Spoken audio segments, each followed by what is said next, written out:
This democracy of ours was forged by intellect and argument, and having a risk, by activism and blood, and above all, from John Adams to Elizabeth Cady Stanton to Martin Luther King, by a stubborn adherence to the notion that we are all created equal and that we deserve nothing less than a great republic worthy of our consent.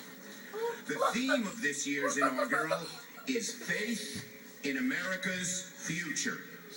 The perfect embodiment of this unshakable confidence in the ongoing success of our collective journey is an event from our past. I speak of the improbable completion of the Capitol Dome and capping it with the Statue of Freedom, which occurred 150 years ago in 1863. When Abraham Lincoln took office 2 years earlier, the dome above us was a half-built eyesore. Conventional wisdom was that it should be left unfinished until the war ended, given the travails and financial needs of the times. But to President Lincoln, the half-finished dome symbolized the half-divided nation.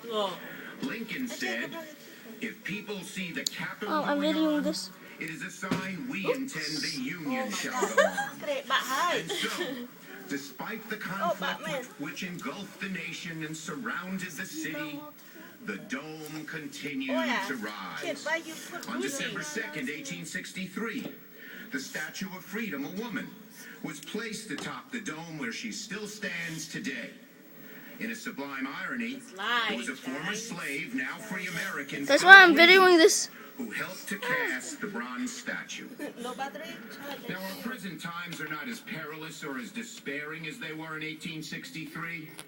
But in 2013, far too many doubt the future of this great nation and our ability to tackle our own era's half-finished domes.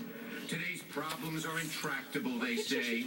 The times are so complex, the differences in the country and the world so 32 minutes. we will never overcome them.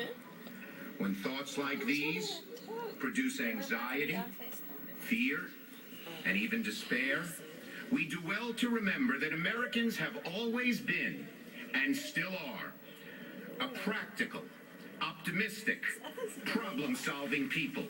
And that as our history shows, no matter how steep the climb, how difficult the problems, how half-finished the task, America always rises to the occasion.